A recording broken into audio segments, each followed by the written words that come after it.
waxaa maanta hawada ka baxay oo la waayay gebi ahaanba adeega internetka oo Soomaaliya gaar ahaan gobolada koonfurta iyo bartamaha dalka dhaca oo ay ka mid tahay magaalada Muqdisho oo ah magaalada caasimadda waa dalka. waxaa maanta gebi ahaan magaalada ka maqan internetka ilaa iyo caawana waa uu maqan yahay. haddaba dadka qaar ayaa isweydiinaya sababta internetka loo weysan yahay iyo waxa ku dhacay. wasiirka isgaarsiinta iyo wasiirka boostada isgaarsiinta xukuumadda Soomaaliya injineer Cabdi Xasan Canshuur oo caawa la hadlay barnaamijka qubanaha wararka Shabeelle ayaa sheegay inay jirto cilad dhanka cable-ka ama xariga fiber optiga ee soo dhaxmara badda isla marhaantaasna internetka soo gaarsiiyo gudaha Soomaaliya gaar ahaan gobolada dhaca koonfurta iyo bartamaha dalka halkaas oo uu sheegay inay ku howlan yihiin xal u helidda dhacdadaas iyo dhibaatada ka taagan internetka xaggiisa. injineero iyo farsamayaqaano ka socdo shirkadda la yiraahdo Telecom oo xarigaas dhanka iyo ka keento wadanka Djibouti. xarigan ayaa waxa uu yahay mid dhaxmaro badda gudaheeda halkaas oo la sheegay inay cilad ka gaartay haatana lagu howlan yahay. internetka waxa uu ka maqan yahay gobolada koonfurta iyo bartamaha dalka dhaca hase yeeshee waxa internetka haysta gobolada dhaca koonfurta waa gobolada dhaca deegaanada Somaliland ama waqooyi iyo kuwa bari. hase yeeshee sababta ay dowladda federaalka Soomaaliya ku sheegtay in arintaasi ay tahay cilad qabsatay isla mar ahaantaasina saacadaha ugu aadan ee maalinta bariya ama saacadaha ugu soo horeeyay arintaasi xal loo heli doono. haddaba wasiirka wasaaradda boostada isgaarsiinta xukuumadda federaalka Soomaaliya injineer Cabdi Xasan Canshuur ayaa caawa qadka telefoonka la xiriiray waxaana weydiiyay bal inuu arintaasi nooga waramo. waa maasantiin Maxamed Ali iyo Radio Shabeelle iyo Television Shabeelle. waa runta internetkii maanta cilad ayaa ku timid oo maanta saaka abaarihii 10 ama 4 subaxnimo ayaa waxaa loo arkay cilad xariga badda soo dhaxmaro loo yaqaan fiber optica ee leedahay shirkaddan Telecom oo internetka siisa koonfurta iyo bartamaha Soomaaliya. ciladaas ilaa iyo hadda waa lagu mashquulsan yahay gaar ahaan shirkadda Telecom ayaa ku mashquulsan in ciladaas la ogaado nooceeda halka ay ka dhacday baaxadeeda si markaas cilad bixinteeda loogu tabaabulshaysto. marka waa cilad farsamo oo ku timid xariga badda soo dhaxmara ee loo yaqaan fiber optica. hawshiisana waa lagu jiraa in ciladaas la ogaado baaxadeeda si markaas cilad bixinteedana marka loo guda galo. waa gartay wasiir Canshuur dhibaatada haysata internetkan xagee si gaar ah uga jirta ma badda gudaha Soomaaliya ma midda Djibouti oo xarigan internetka ka yimaado wax xagee xarigan badda ayuu soo dhaxmaraa waa xarig isku xira koonfurta Afrika ilaa iyo Masar oo badda yaalo meesha oo nooga soo leexdo waa 300 iyo dhowr kiiloomitir badda dhexdeeda oo ka soo leexda xariga Soomaaliya soo aado gaar ahaan toos u soo aado magaalada Muqdisho. meel kamid ah ayuun bay noqon kartaa laakiin hadda waxaa lagu mashquulsan yahay in la ogaado meesha goobta uu ka dhacay nooca cilada ay tahay iyo markaas ayaa la cabiri karaa baaxadda oo ay leedahay si loo ogaado meeqa maalmood ku filan meeqa saacadood ku filan yaa cilad bixi karo ma ka heli karnaa dalka gudihiisa farsamayaqaano ku filan mise khubaro ayaa dibadda laga doonaa. marka howlaha waa lagu guda jiraa waxayna hadda u badan tahay oo tulanka uu saaran yahay xariga qaybta badda gudaheeda. waa gartay wasiir hadda ma jiraan dad gacanta kula jira arintaas sida loo cilad bixin lahaa xilligan ka bacdi ayay dawladdu arintaasi ka shaqeynaysaa. waxaan rabnaa horta in mid aan dadweynaha u sheego xarigan ma aha xarig dawladda ay leedahay. xarigan waxaa iska leh shirkad gaar loo leeyahay oo shirkad Soomaaliyeed ah oo adeega internetka bixisa oo la yiraahdo Telecom. ayada ayaa maartay hadda ku mashquulsan cilad bixinteeda mas'uuliyadaasna ayay saaran tahay cilad bixinta iyo adeeg tayo leh oo la isku haleey karo in ummadda ay gaarsiiso. laakiin dawladda mas'uuliyadda ka saaran waxay tahay waa sharciyada iyo adeegaas inay hubiso adeeg la isku haleey karo oo tayo leh iyo maartay la xisaabtanka shirkadaha ay leedahay dawladda. marka shirkadda shaqo wanaagsan ayay haysaa gacanta ayay hadda ku haysaa farsamayaqaanadeeda injineeradeeda ayaa ilaa iyo cilada markay dhacday ilaa iyo hadda aan kula hadlayo gacanta ku hayo. marka insha Allah dhawaan waxaan rajaynaynaa ugu dambeyn bari gelinka hore inay soo gabagabeeyaan kadibna aan la qaybsan doono mujtamaca cilada waxa ay tahay iyo inta ay qaado doonto haduu la yiraahdo. Saacadatu wasiir maahan markii ugu horeysay oo inta xilka aad hayso wasaaraddan isgaarsiinta dhacdo caynkani oo kale ay soo laabato maxaa Soomaaliya uga qorsheysan oo aysan hore ugu talagelin dhibaatooyin caynkani oo kale imaan karaan saad ogtahay Soomaaliya dalkeena oo dal ka soo gabanaya burbur xagga isgaarsiinta horumar weyn ayuu ka sameeyay waa runta 3 sano ka hor bishii June 2017 ay ciladan oo kale dhacday isla xarigan isla shirkadan waagad wuxuu ahaa xariga kali ah ee dalka soo galo laakiin hadda waqtigu waxay ka dambeeyay waxaan kordhinay in shirkadaha loo fududeeyo laguna dhiirigeliyo in xarka badan ay keenaan xarigii ku xigay sanadkii 2018 wuxuu ka soo degay Boosaaso oo G2A la yiraahdo oo ka yimaada dhinaca Cumaan la shirkadda Golis asna hadda dhulka ayuu soo maray gaalkacyo ayuu soo maraa waxayna qorshaha ay tahay ilaa koonfurta in la keeno si uu kan u caawiyo ee soo caawiyaan hadduu mid cilad ku timaado kan kale inuu caawiyo ka waa la dhamaystiray howshiisana maartay waa dhamaatay adeegaasna wuu bixiyaa haddana cilad kama jirto wixii gaalkacyo ka koreeya mid saddexaad ayaa asna hadda daraasaadkiisii wixii dhamaaday oo xarigiisa hadda la dhigayaa oo shaqadiisa ay socotaa oo dhawaan aan rajeynayn in la furo kaasna wuxuu ka soo degi doonaa isla Muqdisho halka shirkadda dalka ku taala meel aan ka fogeyn ayuu asan ka soo degi doonaa mid afraadna dariiq ayuu ku soo jiraa marka insha Allah waxaan rajeynaynaa dhawaan dalka in xarka badan lagana xaqabtiri doono lagana bixi doono dhibaatada ah in hadduu xariga oo go'a dalka oo black out gala ama maartay internet la ku dhacdo koonfurta Soomaaliya iyo bartamaha ayuu internet ku ka go'an yahay kolkii hore oo 2017 sidaani oo kale ayay koonfurtii bartamaha uga go'een dhinacan waqooyiga iyo bari way haystaan internetku dadka xagga ku nool deegaanadaas waxa ay dhowrkaas jeer u heleen internetka dadka koonfurta iyo bartamahan u waayeen oo ay u weysan yihiin in laba xarkood ay helaan oo hadii mid waxa la mid kale lagu baxsado qorshahaas maxay mar hore wasaaradda wasiir uga tashaweysay waa runta gobolada waqooyi galbeed iyo barigo intaba waa ciladan kama jirta waxaa jirta dhulkaas waa dhul amaankooda u dhaamo koonfurta oo marka xarkihii markay badda kasoo degaan dhulka la marsii karo oo maartay la geey karo adeegyada meelihii loogu talagalay waadii hadda aan ku sheegay inuu kasoo baxay Boosaaso oo hadda gaalkacyo uu joogo mid kalena wuxuu kasoo baxay Djibouti ilaa waqooyi oo dhan ayuu siiyaa laakiin halkan amni darrada aawadeed xarigan dalkuma halkan yaallo in dhulka la marsiyo aad u adkaatay marka amnigii iyo horumarkii way wada socdaan marka anigu waxaan ku baraarujin lahaa ummadda Soomaaliyeed inay ciidamada amniga sugaya la shaqeeyaan amniga si loo sugo amniga marka la sugana waxaa fududaanayo in adeegii meelahooda lagu gaarsiiyo hadda markuu xariga u soo tago waxaa lagu tuuraa waxa la yiraahdaa microwave oo maartay xawaarihii iyo tayada isdhimayso marka insha Allah howlahaas oo dhan way isla socdaan dalkan uu isla koraa marka amniga uu wanaagsanaado horumarkan iyo maartay teknolojiyadan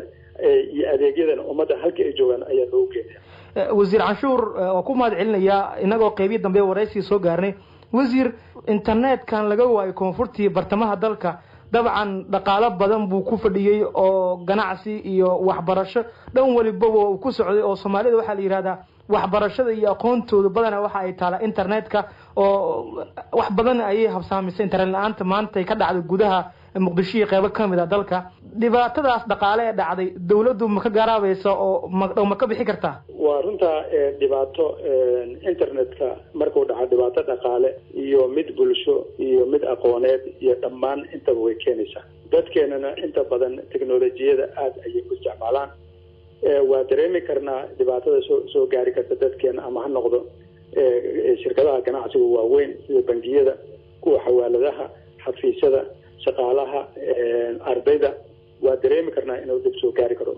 waana maartay waa wax maartay aan ku faraxsanahay maaha laakiin waxaan rabnaa dalka iyo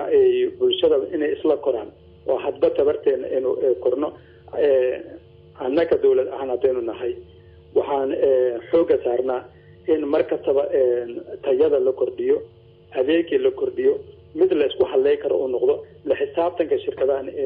maartay aan kordhino insha Allah waxaan rajaynaynaa inaan dhawaana laga bixi doono howlahaas oo dhan. dadka qaar wasiir waxay leeyihiin arrintan waa mid siyaasadeysan oo waxaa lagu daminayaa xiisadii ka dhalatay xilka qaadista lagu sameeyay xukuumadda. dadka hadalka caynka oo kale aaminsan maxaad ku qancinaysaa?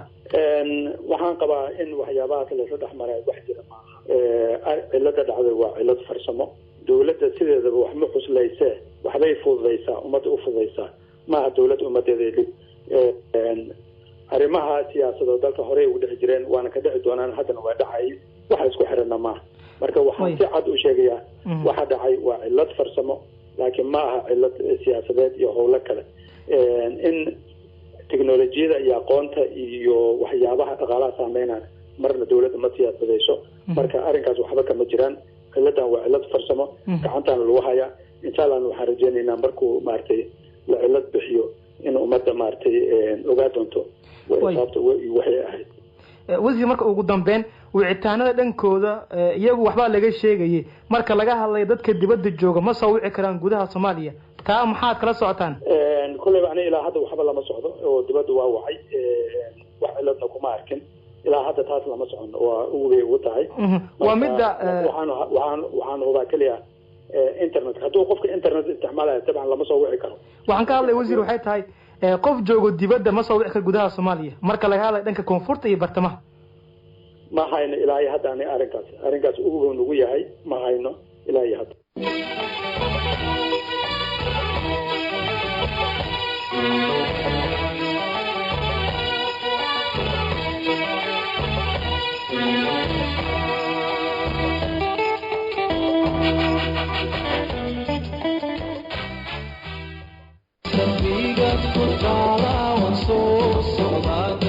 توكل جنرال تريدين كمباني لغو كلسونا إله با كراميي والله كاملا كلينتيgeeda waxa loo hayaa caana kaafiya caanaha loo riyaaqay dunida isku raacday been way reebantay hadalkeen run weey caanaha baqaratul maraaci iyo super fresh gramkooduna yahay 2500 gram qof walba raadinayo kuwan waa la rabaa توكل جنرال تريدين كمباني caanaha baqaratul maraaci iyo super fresh hadaa tiisa caruurta idan ka ilaahay cudur soo ridi maayo iyaga cilaaj canugi isticmaala isaga iska ciyaara weligii ma caroodo oo oohintuna waaba ku ceeb caanaha baqaratul maraaci aan super fresh توكل جنرال تريدين كمباني waxay ku keentay caanaha satra iyo riino waxdan baa la suluugay caanihii sabankan muddo suuqyada yaalay waxaan maanta sidaa satra iyo riino ee bulshadiisa caruurta adnayiisa ku sheegeen caanaha satra iyo riino waa sabi caana la siiyo hooyo weyn sadkeed ah aabba saaran sariirna sina uu uga maarmin cunugii mar la siiyana asaagii ka sareeyo ee bulshadiisa caruurta caanaha satra iyo riino hadalkeedu sax weeye caruurtii mar la siiyo sahal bay ku koraan fitamiin baasalka yaala calcium baa ku samaysan iyo sagaal kalo fitamiin ee bulshadiisa caruurta satra iyo riino adnayiisa ku sheegay reerka satra iyo riino suuqa aanan ka iibsan oo saygeedu uusan cantuugin hooyada aanan la siin oo ubadkooda aan lagu seexin martida aan lagu soorin saadaq aan ku su'aalay miyaa caana la siiyay maya kuwa hamuuntooda ku seexday iyo iyagu waa isla seed haddaba caanaha satra iyo riino oo ah caana aad u dhadhan wanaagsan ayna cabi karaan caruur iyo ciroole waxay soo mareen tijaabo waxayna haystaan shahaado caalami ah waxaana dalka ku keentay توكل جنرال تريدين كمباني oo xaruntooda ugu weyn ay ku taalo suuqa bakaaraha gaar ahaan bulshada baabuurta daafe satra iyo riino waa caana miisaankooda uu dhameystiran yahay lehna borotiin calcium iyo fitamiino kale wax faafarinta dheer kala xariir eber 659 eber 654 haddaba ha moogaan caanaha satra iyo riino ogeysiis muhiim ah dhammaan bulshooyinka ku dhaqan magaalada caasimadda ee Muqdisho ina waaxigeeda waxa la ogeysiinayaa in adeegyada caafimaad ee isbitaalka Muqdisho City Hospital oo la jaan qaadaya isbitaalada caalamka ay diyaar kugu yihiin dhaqaatiirta kala ah dhakhtarka cunaha dhagaha iyo sanka Dr. Cabdullaahi Cali Mucallim mukaada weyn doona dhammaan cudurrada ENT kuna sameynaya qalimadooda dhakhtarka haweenka dhakhtarka qaliinka guud iyo qalimada laserka Dr. Cabduqaadir Ciise Diiriye dhakhtarka lafaha dhakhtarka wadnaha iyo xididada dhiigga Dr. Maxamed Jimcaali oo isticmaali doona mashiinka ECG echocardiogram dhakhtarka daaweynta qurxinta ilkaha iyo qaybta farsamada ilkaha waad ka helayso qalabkii ugu dambeeyay ee lagu suubiyo ilkaha oo loo yaqaano circonomian machine dhakhtarka caruurta dhakhtarka cudurrada guud iyo uurku jirta oo adeegsan doona tubada gaaska dhakhtarka gargaarka degdega qaybta gargaarka degdega oo 24 saac qaybta dhalmada 24 saac qaybta baarista dhiigga iyo dheecaanada hormooniska qaybta saalada qaliinka qaybta bukaanjiifka waad ka helayso qolal gooni oo VIP ah fiiro gaar ah isbitaalka Muqdisho City Hospital wuxuu ogeysiinayaa sidoo kale bulshada Soomaaliyeed inuu bilaabay fulinta qalimada caga toosinta ama dadka cagaha qaloocan si bilaasha sidoo kale maalin kasta oo Arbaca la kulanka dhaqaatiirtu waa lacag la'aan isbitaalku waxa uu ku yaalaa degmada Hodan gaar ahaan xaafadda Taleex ee kiis madaxtooyadii hore Cabdiqaasim wixii faahfaahin intaasi dheeriya kala xiriira lambradan eberle xal 9977712 eberle xal 7699998 ama eberle xal 7699940 hamoogaanina isbitaalka Muqdisho City Hospital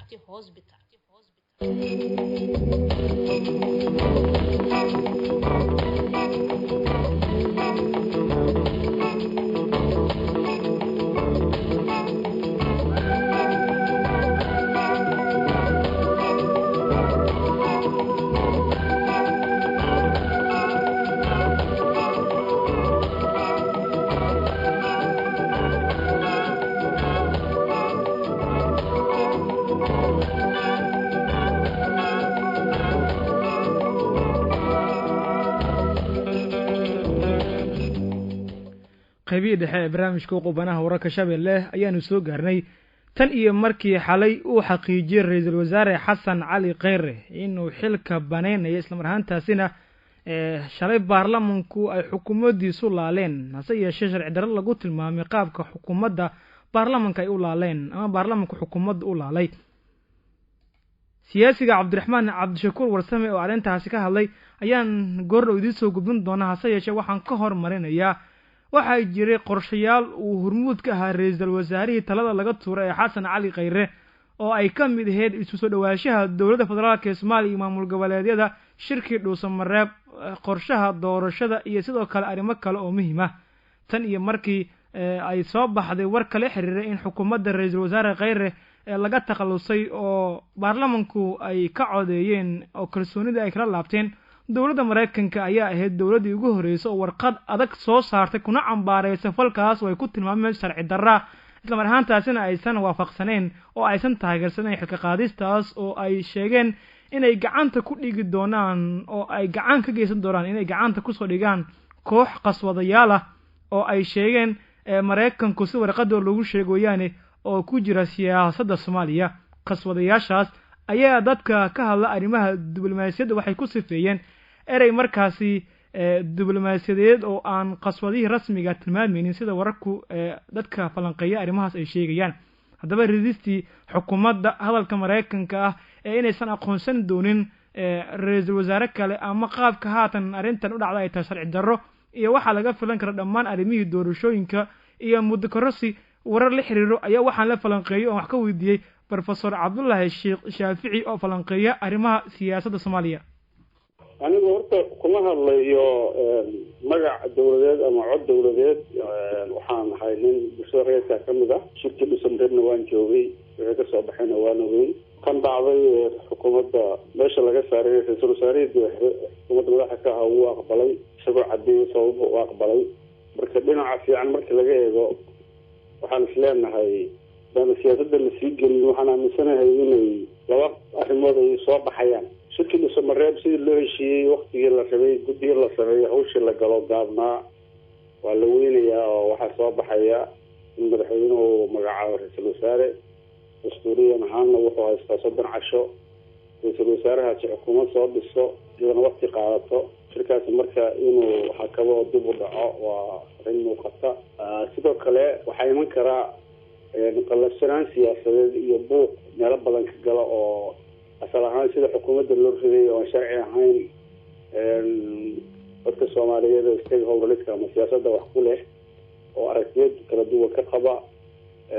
indergaradka iyo siyaasiyiinta aan dawladda ku jirin banaanka jooga aragti kale ka qaba xisbiyada mucaaradka marka waxa ku gadaaman arrintaas meesha ka dhacday waxyaalo fara badan baa ku gadaaman caalamka sidoo kale marka arrimahaas arkaya marka Professor hadda ra'iisul wasaarihu uu aqbalay xilka qaadista lagu sameeyay maxaa xigi kara waxa xigaya ra'iisul wasaaraha sababta xilka looga qaaday hadday disconduct tahay ama sharciga xaqiisa tahay ama khaladaad dawladda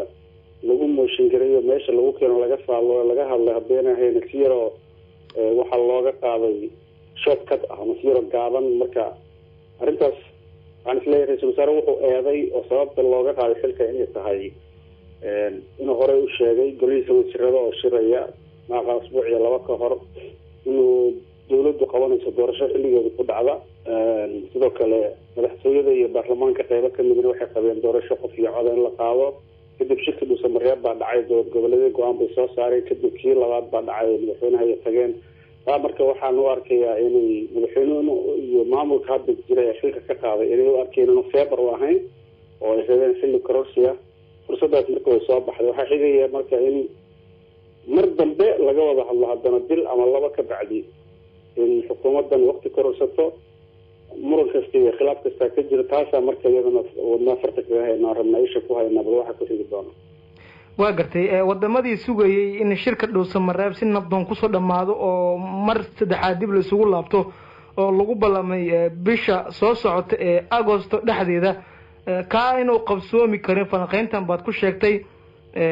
rajada beesha caalamka ay ka qabto markaas sidee noqonaysa hogaanka haatan talada dalka haya wallahi de waad ogtahay oo shirkii dhuusamareeb caalamku soo wada dhaweeyey gaar ahaan qolooyinkan soomaaliya partnership la dhaho ama saaxiibada soomaaliya caawiya sidoo kale markii xukuumaddii la riday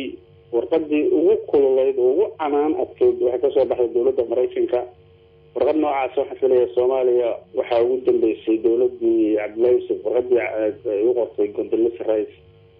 madaxweyne cabdullahi yusuf salaam naxariista ayaa xoogaa qalashanayd tana igala sii adkeyd marka haddana waa siyaasad oo xilli kasta oo kala guur jiro way yimaadaan micnaha waana aragti caalamiya in wax la ciyaaro oo wax la isku khalkhaldo marka waan isleeyahay madaxweynaha iyo tiimka la aragtida ah caqabado badan baa ka hor imanaya oo ugu horeeyaan dowlad goboleedyadii ay heshiiyeen kow labana beesha caalamka saddex siyaasiyiinta iyo xisbiyada mucaaradka marka saadaal ilaahi subxaana watacaala de wuu hagaajin karaa oo sida positiveka wax uga socon karaan laakiin waxay u baahan tahay waxa hadda dhacay waxa ku xigay inay noqdaan fursado ka yimaada ama aragti ka timaada madaxtooyada soomaaliya oo dib u soo celisa waxyaalihii faraha badnaa ee laga soo gudbay inaan dib loogu noqo waxaad soo hadal qaaday warqad ka soo baxday maraykanka gaar ahaan safaaradeeda muqdisho waxaa warqadan waxyaabo ku qornaa ka mid ahaa in gacanta ay ku dhigi doonaan ama tallaabo laga qaadi doono qaswadayaasha yay ula jeedaan qaswadayaasha haddii aada fasirto oo aada in garad ahaan uga hadasho horta waa diblomatic word waay waa kelmado siyaasad loo isticmaalay inkastoo diblomaasiyaddu aanay ogolayn in si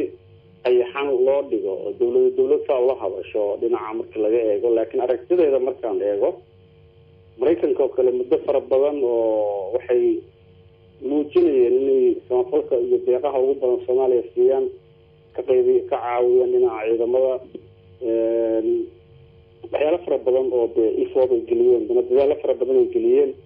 haddana saddexdii sano lasoo dhaafay khilaaf uu jiray dowladda federaalka iyo dowlad goboleedyada iyo xisbiyo iyo buuq uu jiray waxyaalo badan oo constitutional ama dastuuri ay baaqdeen ama ay lumeen qaladaad badan oo noocaasa jira marka hadda waxaa la filaya dhuusamareeb inay kasoo baxdo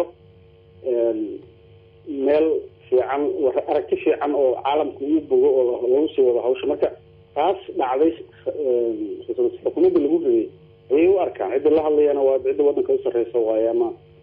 madaxweynaha ama ha noqoto cidda kale oo aragtidaa qabta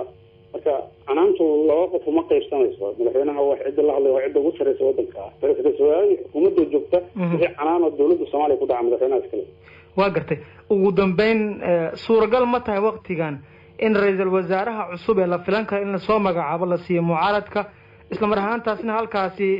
dowladdu hogaamiye madaxweyne farmaajo ay ka hesho mutakororsi 2 sano oo baarlamaanku ansixiyo ra-iisul wasaarahana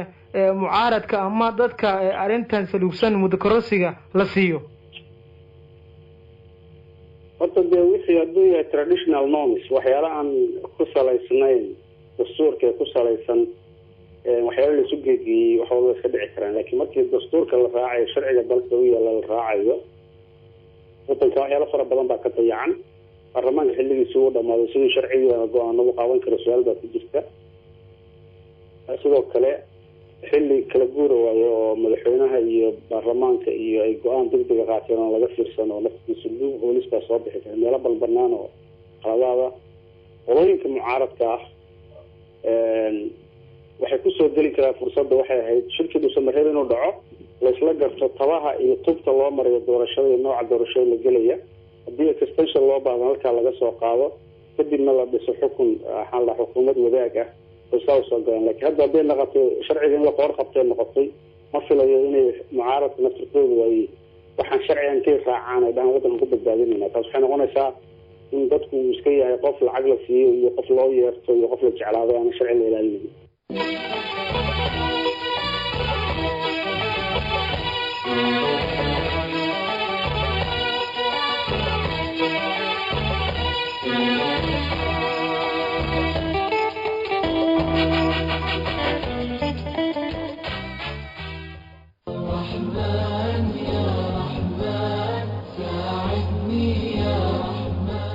warshada isbuunyada jasiira ubaxtiin ka baxay iyo jawhar lamoodii haddii ubadka jeer koray ii sheeg jabiilay waxaa dunida jeceshahay iminkaba jakaakiyo shiina aan ka jiriye jaw adoon aadin jakaako waxaanaad u jeclaystay joodariyaasha jasiira haddaad ii jirinayso oo jeeska baad iga diidi joodari waaba kuwaan jajabkaan ku necbaystay iyo jaad xumadooda daqiiqad bay jugdhahan wax jira maahan kuwani axsan joodari fiican jasiira farsamaysa oo maxaad ku jeclaatay joodariyaasha jasiira jamaad ay farsamayso joodariyaasha jasiira jaalla ay farsamayso ma jilcaan weligood jiifka loogama maarmo oo ruuxa jasiira u jeedana joodarigeeda wanaagsan juuqe meel kama qaato ee hadda iiga jimlee kingi iyo cajiib iyo kuwiinkaad jabanayso caruusu uu ku jiraa iyo fadhiyaalka la jaadahe hadba kaad yar jeclaato jasti qaada xabiib haddaba warshada isbuunyada jasiira waxay soo saartaa joodariyaal tayadooda sareyso oo kale ah jasiira caruus cajiib raaxo iyo kuwa VIP ah kingis iyo kuweyn iyo weliba medical foam mattress iyo joodariyaasha Spring mattress oo ah nooc casri ah oo hadda ka hor weli wadankan lagu farsameen iyo fadhi carbeedyo casri ah oo tayo leh warshada isbuunyada jasiira waxay baranjiyaal ku leedahay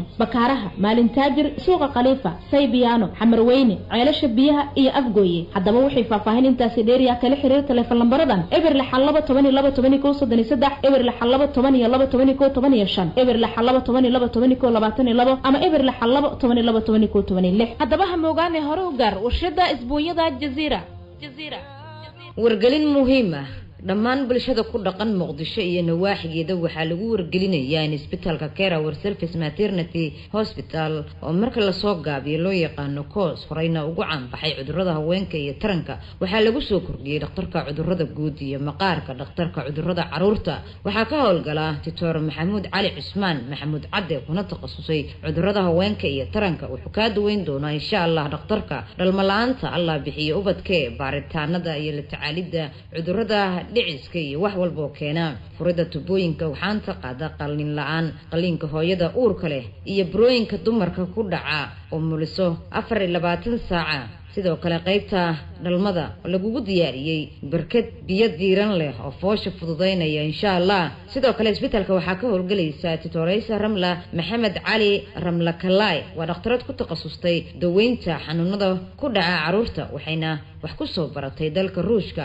mudana ka soo shaqaysay dhakhtarada waxay khibrad u leedahay daryeelka ilmaha ku dhasha bila dhimanka iyo dhammaan cudurrada caruurta sidoo kale isbitaalka waxaa ku soo biiray Titor Cabdiraxmaan Afshir Titor Xidig waa dhakhtar khibrad u leh cudurrada guud iyo kuwa maqaarka wuxuuna ka xaqabtiri doonaa insha Allah cudurrada maqaarka oo dhan sida baraska haaraha wajiga timaha daata infectionka maqaarka sida cambaarta allergikada iyo samboorka waxyeelada daawooyinka la isku cadeeyo ay u geystaan maqaarka iyo cudurrada neerfaha iyo qalalka haddaba isbitaalka Care Our Service Maternity oo marka la soo gaabiyo loo yaqaano COS waxa uu ku yaalaa isgoyska laba dhagax dhanka wadada suuqa Daxmar Jadiid dhabarka dambe ee maqaayada Al Nasri wixii faahfaahin intaasi dheeri ah waxaad kala xiriiri kartaan telefoon lambarada eber 654 ama eber 6 60 iyo 4 eber 821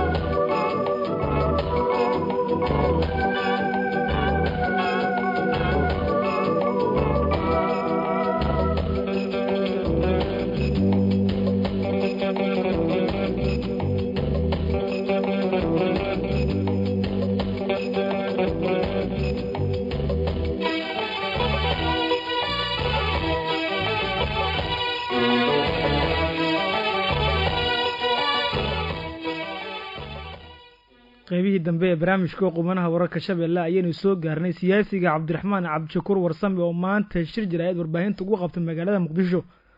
ayaa sheegay in inqilaabna ku tilmaamay qaabkii baarlamaanka Soomaaliya u rideen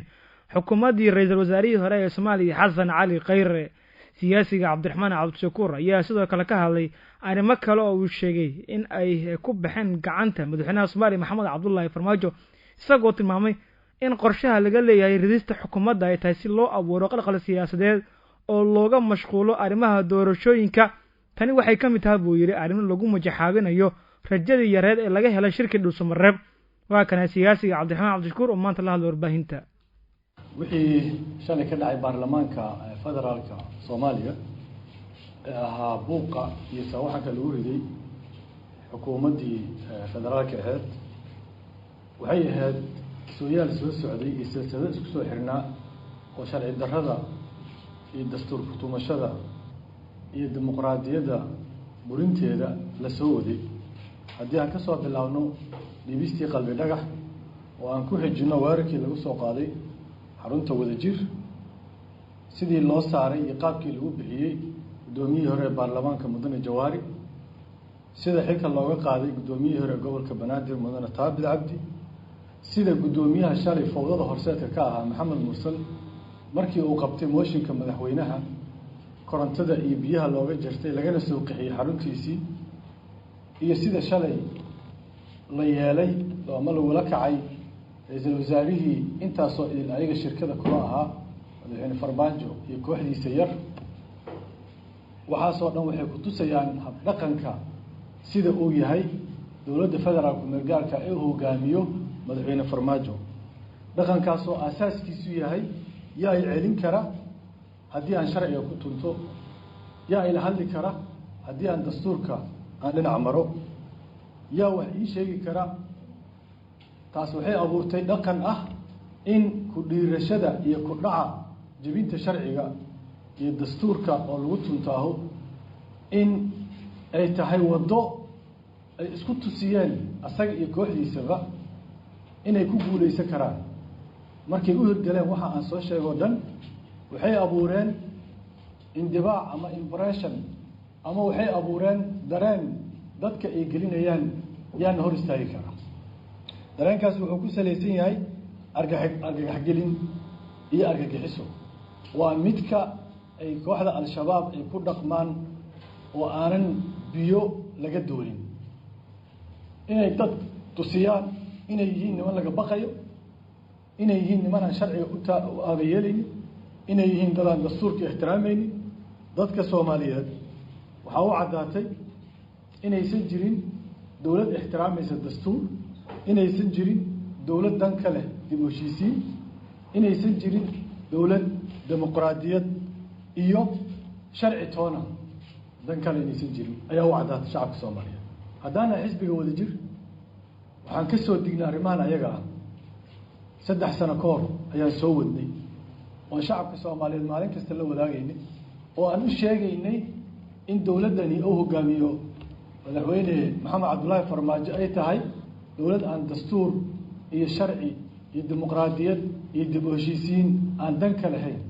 dowlad aan ixtiraamaynin qodobada qoran ee dastuurka iyo spiritka ama ruuxda dastuurka ee ah dib u heshiisiinta, wadajirka, midnimada, dhismaha dowlad Soomaaliyeed oo ku dhisan hanaan dimuqraadi ah aanan u aabayeelaynin. qof kasta oo ayaga shirka la ah ama ugu alalaasa beenta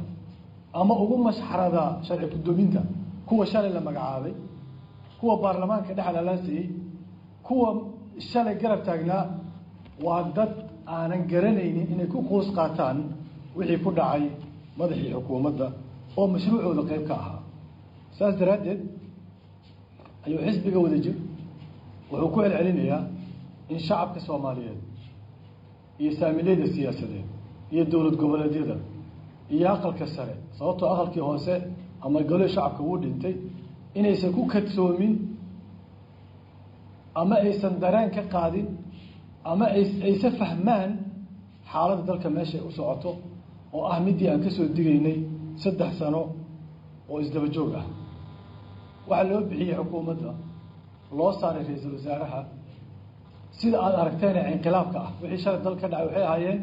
inqilaab aan dhiig ku daadan sababtoo ah in ciidankii xoogga dalka Soomaaliyeed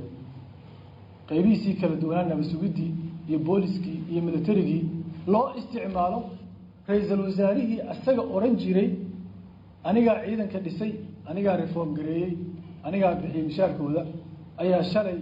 asaga naftiisii ayaa loo adeegsaday inay ka qaadaan xorriyadiisii inay u diidaan dhaqdhaqaaqiisii inay u diidaan inuu prime minister xor ah oo dalka jooga uu yahay ciidankaas waxaa loo isticmaalay dhacdooyinka aan soo sheego dhan kuwii qalbi dhagax dhiibay ciidankay ahaayeen qaybtiisa nabad sugidda kuwii soo weeraray xarunta wadajir ciidankay ahaayeen kuwii guddoomiye jawaari kor dhigay kuna qasbay inuu istiqaaladiisa diiban ciidankay ahaayeen kuwii shalay ama guddoomiyihii hore gobolka xaruntiisa hareereeyeen ciidankay ahaayeen kuwa shalay ra'iisul wasaaraha xorriyadda u diidana waxay ahaayeen ciidanka oo loo diida xataa inuu shir jiraysaan oo kale oo hore u qabto waxaan markaa rabnaa shacabka Soomaaliya inaan mar kale xasuusino waxa aan ka digaynay wayso dhacdooyinkoodii banaanka ayay yaalaan way caddahay su-aashu waxay tahay yaa la sugayaa yaa laga sugayaa dalkan badbaadadiisa yaa looga fadhiyaa in oo dareenka annaga nagu jiro oo galo maxaa keenay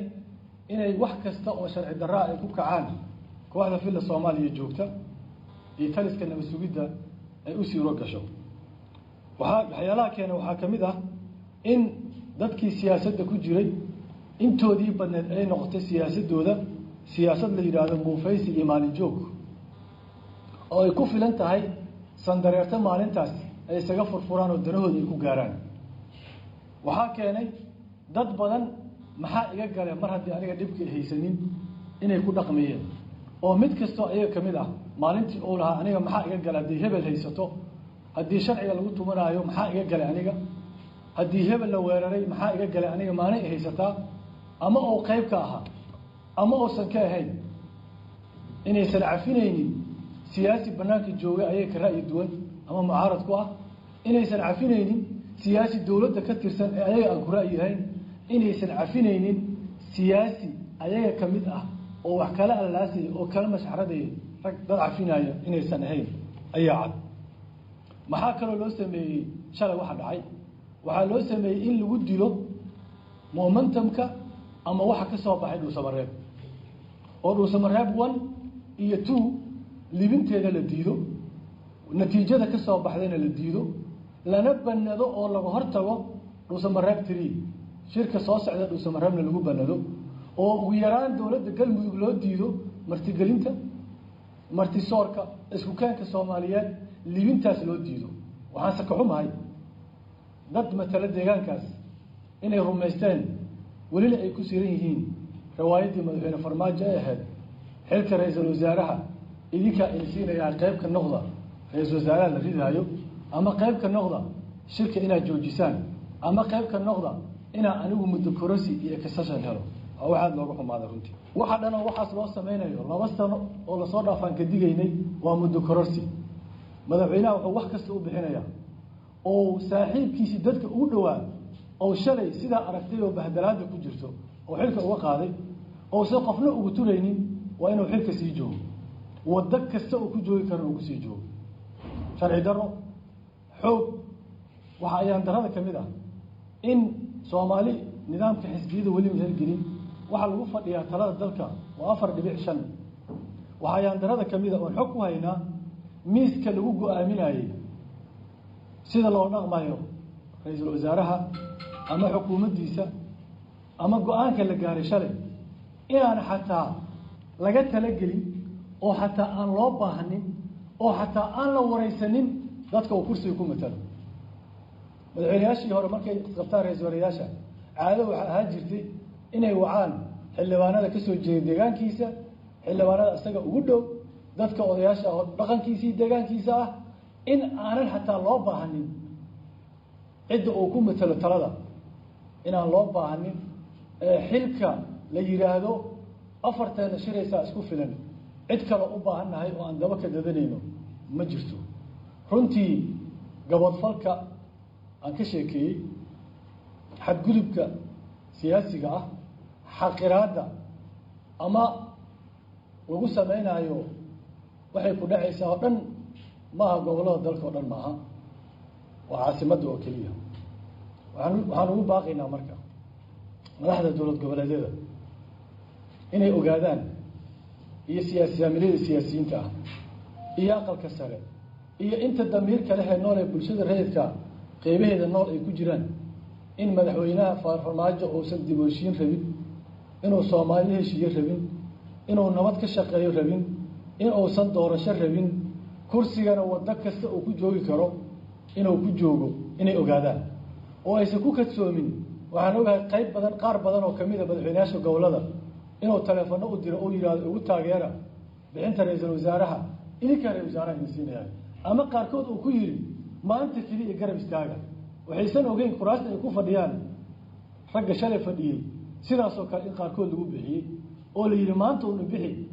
bari adaan ku dhisaya ama adaan ku taageersanahay waa inay ogaataa inta siyaasadda ka shaqeysaaho nimanka filla Soomaaliya ka taliya ay taliska nabadgelyada oo isku dhafan inay cid u turayaan ama cid u aabiyeelayaan ama cid kastana ay doonayaan maalintaas inay ku moodaan siyaasaddaas maalinlaha ah ee maalin joogaan ay kula macaamilaan waxaad ogtihiin beesha caalamka inay hadda fahantay halista uu leeyahay taliska madaxweyne farmaajo iyo taliskiisa nabadgelyada waxaad ogtihiin dowladda Mareykanka inay hadda ka hadlayso inay jiraan dad qaswadayaal ah ayna cadayna ku qoraalkooda ay ku cadyahay inta kalena ay maanta soo saari doonaan ama bari waa soo dhaweynaa dareenkaas waa soo dhaweynaa aragtidaas 3 sano ku xilnayna inay qaswadayaal jiraan dalka aan ogoleyn xasiloonidiisa iyo nabadiisa sidaas oo kala raba Soomaalidu inay fahmaan cidda qaswadayaasha ah oo dawladnimada iyo dimuqraadiyadda iyo dastuurka iyo dib u heshiisiinta iyo dad isku wadka iyo wada jirka iyo midnimada dalka diiday inay ogaadaan ayaan u baahanahay dadka Soomaaliyeed oo ay ogaadaan Ilaahay quraankiisa wuxuu ku yiri wattaqu fitnatan la tusiibanna alladheena zalamu minkum khassa dhibka inuu san ahayn cid gooni isku dhacayna kaliya ee dulmiga ay geystaan kooxdaasi oo Soomaalidu oo asiibayo waxaan ognahay ganacsato inta loogu soo dhacay businesskeeda maramadu madaxa loo geliyo ayagoo ciyaalkoodii ama guryahoodii ama reeroodii dhex jooga ama businesskooda dhex taagan nabasuud ay xirtay iska haysatay waxaan ognahay kuwa loo diiday ganacsigooda waxaan ognahay dad shaqaysta oo NGO-yada ama jaamacado leh in jaamacadahooda la burburiyay waxaan ognahay in siyaasiyiinta lagu xadgudbay waxaan ognahay shacabka Soomaaliyeed maanta inay wadooyinka xiran yihiin waxaan aad ugu xumahay maalin kasta in lagu celiyo doorasho shacabku ay qayb ka yihiin shacabka rabna awood in uu celino shacabka Soomaaliya shacabku laba cashuur laga ma qaadi jirin madaxweyne farmaajo maamulkiisa ka hor hal cashuur baa laga qaadi jiray inta dawladda ah maanta waxa laga qaadaa laba cashuur oo ay ka qaadaan shabaab iyo dawladda shacabku jidadka ma xirnaa jirin islaamuhu jidku kuma umuli jirin shacabka Soomaaliyeed ma ahayn qaraxyada 700 iyo 800 iyo 1000 ku dhow in laga dilo maalinla madaxweyne farmaajo ka hor ma jirin shacabka Soomaaliyeed ma ahayn mid xorriyadiisa iyo dhaqdhaqaaqiisa ay xanaban yihiin asaga ka hor marka shacabka loo turayo iyo shacabka maalin kasta afka lagu haysto halka uu jooga la yaabanaay iyo shacabkaas meesha uu ku nool yahay haddoosan hayn midka Muqdisho jooga oo dhibaatadan arkay iyo sidii aan arkay ku nool haddoosan hayn shacabka la sheegay ciduu yahay ayaa la yaabanaay saas daraadeed waxaan ku baaqaynaa dadka Soomaaliyeed inay ogaadaan dalka inuu badbaado u baahan yahay loo baahan yahay in la dhiso qaab la helo wada jir ah oo ay Soomaalidu marxaladda uga samata baxdo haday tahay golo ku meel gaar ah dalkan badbaadiya haday tahay shir qaran ee dalkan lagu badbaadiyo dadka Soomaaliyeed waa inay tashadaan waa inay ogaadaan waa inay la socdaan madaxweyne farmaajo doorasho ma rabo xukunka inuu nabad uga tago ma rabo waa ninka quuri waayay dastuurka qodobkiisa 103 waxa ku qoran xataa ra'iisul wasaaraha hadii xil laga qaado iscasilo inuu asaga qofka xilka sii wadaya waa ninka raba digreeto dalka inuu ku maamulo oo ra'iisul wasaarka digreeto ku magacaabay oo wiilkii xafiiskiisa ka shaqeynaya qof kale oo aaminay inta waayay xogayaha joogtada xafiiska ra'iisul wasaaraha ka dhigay madaxweyne farmaajo waa kaas Soomaaliyeed waa inaa baratiin 3 sano in bareynay waa inii sheegnay waad ku sirneedeen dad kale ku sirneedeen kuwa meelo ka bootaya ku sirneedeen inay wax yihiin aad moodeen ma ahayn dalku wuxuu u socdaa haadaan iyo meel halis ah lama rabo hal soo inta la soo kaco oo la yiraahdo haddaan dadka badbaadinaynaa oo ay qeeladhaan warma kama tuma ay dhacdo oo meel la aado wax laga bilaabo la waayo hadday tala leedahay sidaas daraaddeed waxaan ugu baaqaynaa siyaasiyiinta doonaya siyaasadda inay muufaysiga iyo maalmaha kula jiraano war ilaahayna ka yaabo war taas siyaasad maaha war waa midda dalka maanta meesha dhigtay war waa midda aadan kalsoonida iyo dadnimada aad ku weyseen weliba waxaan ka hadlayaa dadka deegaankan jooga oo siyaasadooda ay noqotay maalinle iyo aniga maxaa iigu jira oo loo arkay inay noqdaan dad la xaqiro oon tale laga qayb gelin oon la warsanin dadka dowlad goboleeda maamuladooda haystaan deegaanadooda ay xukumaan waxay la yaaban yihiin maalin kastana weydiinayaan war maxaa ku dhacay dadkii ku nool magaalada muqdisho maxay tahay siyaasadooda xaggay u socotaa xaggay ku wajahan tahay waxaan rabnaa saamilayda siyaasadeed hadday tahay xisbiyada hogaanada kala duwan qaybaha bulshada odayaasha dhaqanka ee deegaankan inay noqdaan dad qiimo leh oo wax isku falaya oo siyaasadda miisaan ku leh oo aragti kale oo dadnimo leh inay noqdaan rabnaa dadka Soomaaliyeed waxaan uga baahannahay inay ku garab istaagaan sidii dadka reer Muqdisho culayska iyo dhibaatada iyo silaca iyo bahdalaada iyo xaqiraada laga dulqaadi lahaa waxaana ku noolnahay haddaan nahay wada jir oo aan ku soconaa shacabka Soomaaliyeed taageeradiisa ayaan ku soconaa shacabka Soomaaliyeed dhiirigeliya ruuxda ayaga noo dhisa dareenka ayaga na siiya falcaliskooda iyo taageeradooda ku noolnahay waan kaga mahadcelinaynaa waxaan ka codsanaynaa taas lamida inaa garab istaageena iyo taageerada sii wadaan taasaa dadka dhiirigeli karta taasaa dadnimada iyo ku jirta iyo dareenkaas oo ku imaanayo waa ay caddahay masiirka madaxweyne farmaajo inuu yahay meeshii uu dhigay saxaabtiisii talada dalka la timi shaki igama jiro inuu masiirkiisa mid mugdi yahay shaki igama jiro halkii uu ku dhameeyay gudoomiyaha baarlamaanka iyo wasaaraha isagoo ku dhamaan doono shaki igama jiro